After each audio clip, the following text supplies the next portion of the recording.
Hello friends, and welcome back to Mr. Moser's temporary classroom away from violins.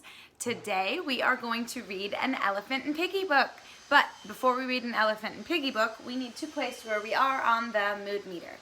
So please take a moment to think about where you fall on the mood meter today. What zone are you in? How are you feeling? Today, Miss Moser is in the yellow zone. I'm in the yellow zone because I got to eat some really great food for lunch. I made macaroni and cheese, and that always makes me feel good. So I feel excited about that. What zone are you in today? Today I'm in the zone. Take a moment to think about why you're in the zone you're in today. Is that where you want to stay? If you would like to maybe navigate away to a different zone, what's a strategy that you can use?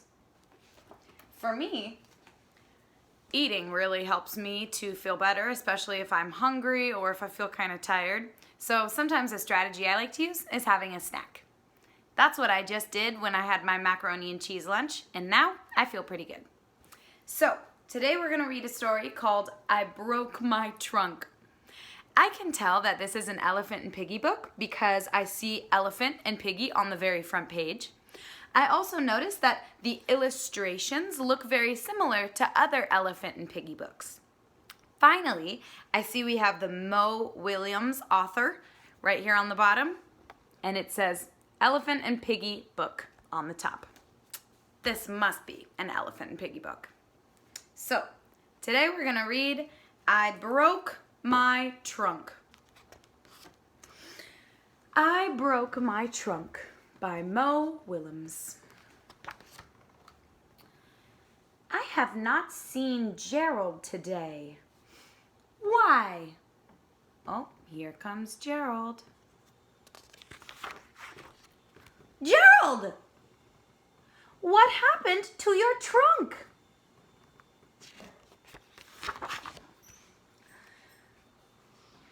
I broke my trunk.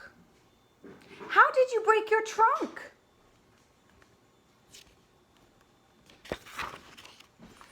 It is a long, crazy story. Tell it! Tell it! Ooh, I think Piggie's pretty excited to hear Gerald tell his story about how he broke his trunk. Well, I was playing with Hippo. Here I see, sometimes if I see an illustration that's in like a cloud like this, it tells me that's something that someone is thinking. So I think this is a thought. Gerald is remembering playing with Hippo. Then I had an idea. I wanted to lift Hippo onto my trunk. Piggie says, why? Why do you think Gerald would want to lift Hippo onto his trunk? Maybe it would be fun. Maybe it seemed silly. He says, because. Okay, Piggie says. So I lifted Hippo onto my trunk. Oh, Gerald is here remembering what that looked like. Oh, does that look very safe? But a hippo on your trunk is heavy. Yeah, hippos, they are heavy. They weigh a lot.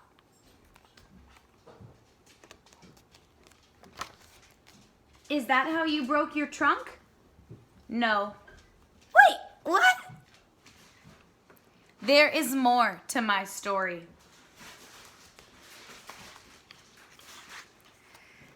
Then Rhino showed up. Oh, here's Rhino. Oh, wow, Hippo looks like he's having a great time. How does Gerald feel? I see there's some sweat coming off of Gerald. Maybe Gerald's starting to realize this is not easy. What do you think Rhino's gonna want to do? Rhino wanted a turn.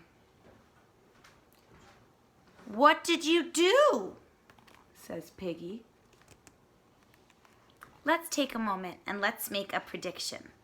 What do you think will happen next in this story? What do you think Gerald did? Do you think Gerald let Rhino try to sit on his trunk? I lifted both of them onto my trunk. Oh my goodness! We have elephant, hippo, and rhino. Oh goodness. Wow, that must be really heavy for Elephant now. To have hippo and rhino on his trunk? But a hippo and a rhino on your trunk are very heavy. I can see here, he's starting to think, uh-oh.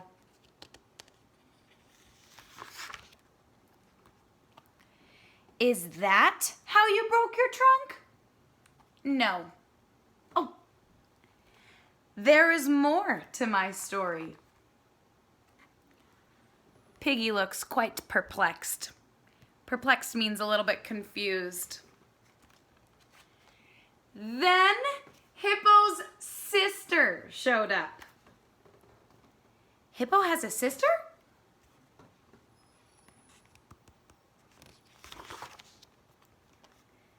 A big sister.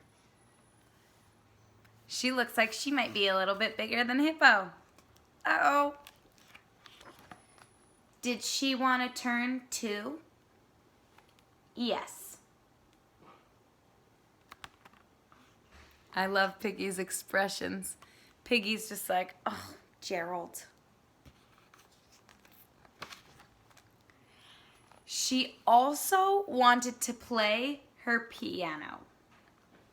What?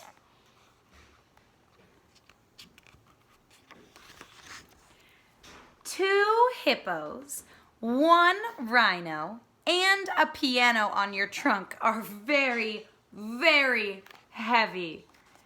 Oh, look how much harder Gerald's working to keep everyone on his trunk. Oh, I can see he's trembling a lot. I can see he's really sweating. But Hippo and Rhino and Hippo's sister look like they're having a pretty good time. Is that how you broke your trunk? No. This is a long, crazy story.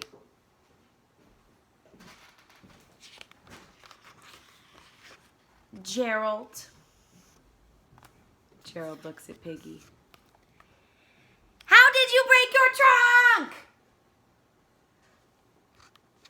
I can see that Piggy's arms are kind of flailing around, kind of frustrated, like, I just want to know how you broke your trunk. I want to know too. Do you want to know how Gerald broke his trunk? Well, I was so proud of what I had done that I ran to tell my very best friend about it.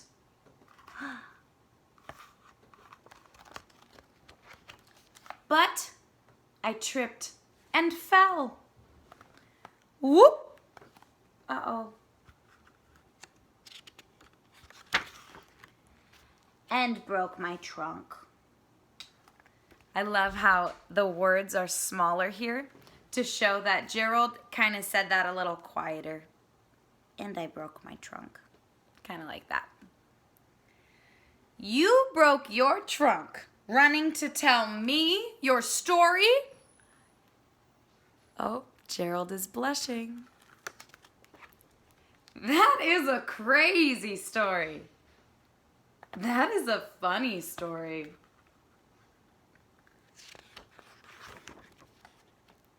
I want to tell someone your crazy story.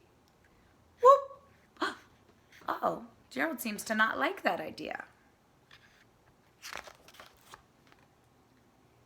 Piggy, what happened to your snout? It is a long, crazy story. That's the end. So when I look back at this story, I see a little connection between Piggy and Gerald at the end. At first, I was wondering, why does Gerald look nervous when Piggy runs off to tell someone else this silly story? Uh-oh. Gerald knew that when he was running, he tripped and he fell. And what do you think might have happened to Piggy when Piggy was running to tell Squirrel? Uh-oh, do you think Piggy might have made the same mistake and fallen too? Oh no, poor Piggy. Oh, I'm sorry that our friends got hurt. It's no fun to be hurt. But this is why it really helps us to look where we're going, especially if we're running fast. So, thank you friends for joining me for this story today. I broke my trunk. I had a good time reading with you, and I hope you had a good time reading with me. So thank you, and I will see you tomorrow. Adios.